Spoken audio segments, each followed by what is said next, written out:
名薬を一生かけてもいけるとこじゃん。マジ？そんなに遠いんだ。なんなら飛行機とかなら行けるんかな。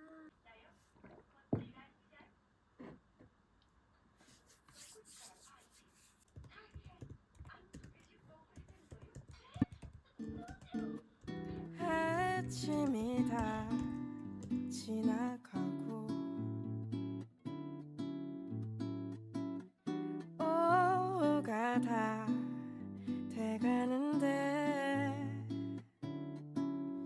낡은 서랍을 쳐다봐 수북히 쌓아둔 이야기들 무심코 하나 둘 여러 마음 담을게 아직은 우습고도 서툴지만 사랑 얘기 어색하니 Kaptınız mı? Kaçan kaptın.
서랍을 쳐다봐 수북히 쌓아둔 이야기들 무심코 하나 둘 여러 마음 담을게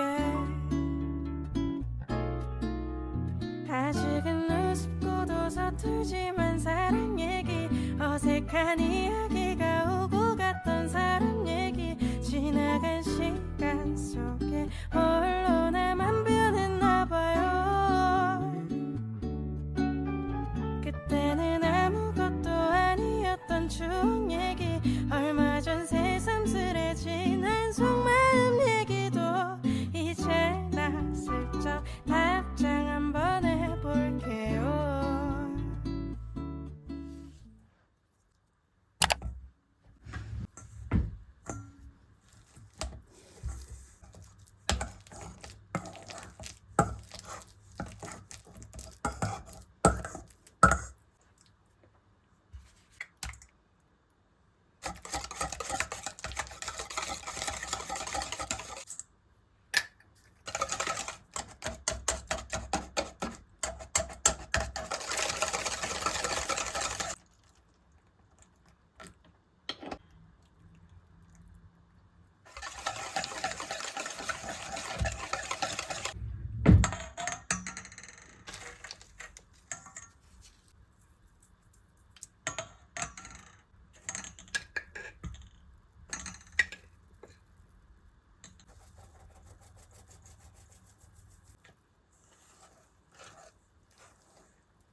てもらいましょう。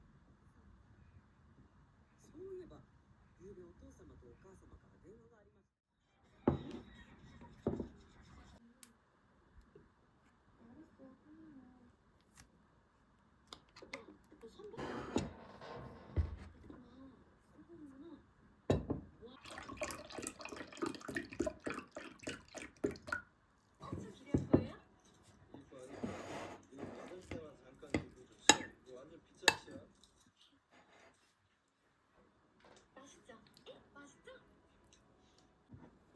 소냐? 한국 거리에 대고 비벼보라. 아직 병원에 다니는데 거진 다 나았어. 근데 그건 뭐냐? 이거 우리 영감이 알러뷰를 주책맞게 화이트데이라고 이런 걸 다 주네. 애들 다니도 민망하게. 화이트데이? 우리 영감은 그냥 363일 못하면서 그리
Merhaba, nasılsınız? Ben bugün kızımı babasına bıraktım. Yani şu an 5,5 aylık oldu. Babasına bıraktım. Böyle bir kendimi dışarı attım yani gerçekten. Çok yorgun ve yoğun geçiyor günlerim bebekle. Aslında zaman nasıl geçiyor anlamıyorum ama çok yorgunum. Ve dedim bugün siz evde kalın.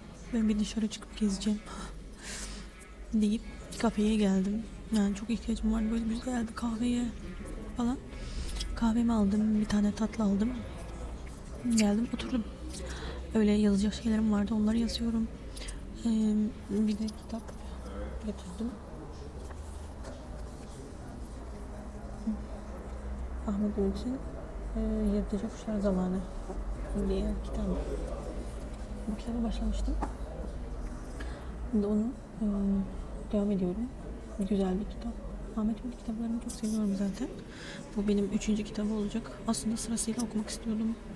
Ama nedense bilmiyorum. Geçen bunu aldım. Bunu başlamak istedim. YouTube'a gerçekten böyle iyi videolar yükleyemiyorum. Ama yani böyle bebekten önceki hayatımı da öyle birden bırakmak istemiyorum. Yine şeyler video çekmek istiyorum. İşte bebekten önce ne yapıyorsam kahvemi yapıp böyle deli gibi bir kitap okumak istiyorum ama olmuyor. Ama olduğu kadar yapmaya çalışıyorum. Çünkü çok öyle yapamadım, onu yapamadım, bunu yapamadım deyip kendimi strese sokmak istemiyorum açıkçası. O yüzden videoları da çekmiyorum değil, çekiyorum.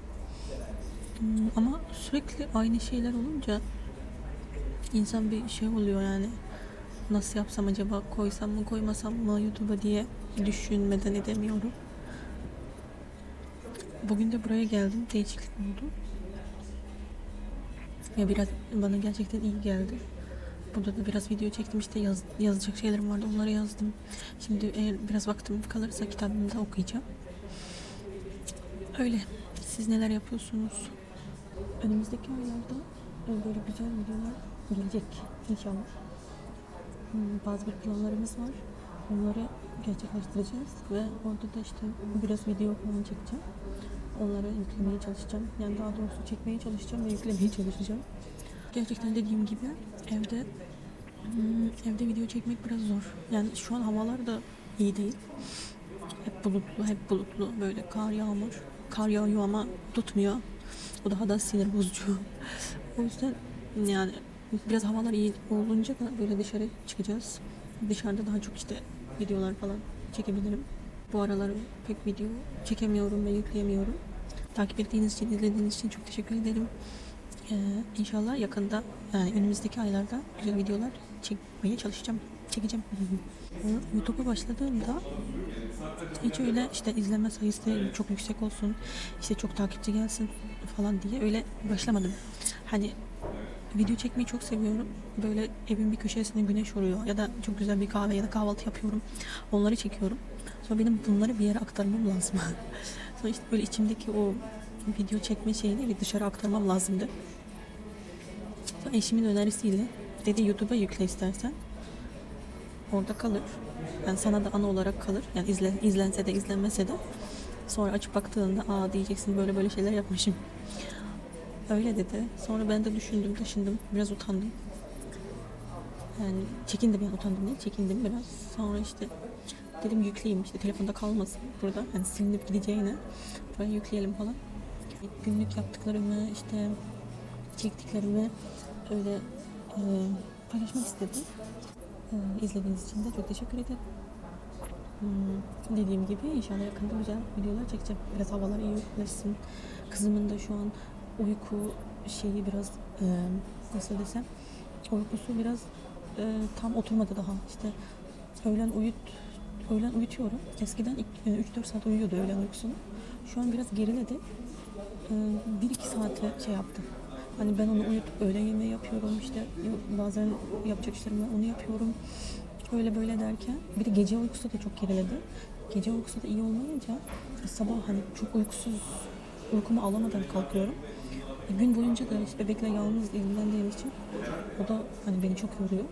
Bazen yemek yapabiliyorum, bazen yapmıyorum. Dışarıdan sipariş veriyorum falan. Video çekmeye ya da başka işleri yapmaya bazen hiç vakit ayıramıyorum. Bazen de işte 5-10 dakika falan buluyorum. O zaman da işte kitap okuyorum. 5-10 dakika bulduğumda da kitap, 1-2 sayfa olsa da okuyayım diye kitap okuyorum. Bazen de telefonla oynuyorum. Çünkü gerçekten böyle yatıp uzun böyle telefonla oynamayı çok özledim.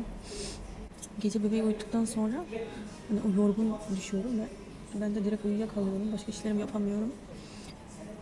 O yüzden şu an evet dediğim gibi biraz uykuları da daha oturmadığı için tam hani başka şeylere odaklanamıyorum. İnşallah uykuları da biraz iyi olur. Uykusu da iyi olmaya başlayınca biz de kendi işlerimizi yavaş yavaş yapmaya çalışacağız diye düşünüyorum. Yani bebekler gerçekten zor. Anneler gerçekten çok kutsal bir şey. Annelik. Hele yalnız bakanlar olursa bebeğine gerçekten çok zor. Gece zaten ilgileniyorsunuz. Sabah daha gerçekten zor. Eskiden 5-10 dakikanın şeyini bilmiyordum, yani kıymetini bilmiyordum. Ama şu an 5 dakikanın kıymetini o kadar iyi biliyorum ki. Yani 5 dakikada neler yapabiliyormuşuz aslında. Onu öğrendim. Ben de bugün böyle dışarı çıkayım dedim. Çıkmışken de biraz video çektim. Ondan sonra burada bir konuşmak istedim böyle. Böyle ekrana bakıp konuşamıyorum. Çok çekiniyorum. Fobim var mı yoksa bilmiyorum ama çok çekiniyorum. Eskiden de hiç konuşmadım. Bugün öyle bir konuşmak istedim sadece. Yani teşekkür etmek istedim. Teşekkür ediyorum izlediğiniz için. Öyleydi. Hepinize iyi günler, güzel günler dilerim. Bye bye.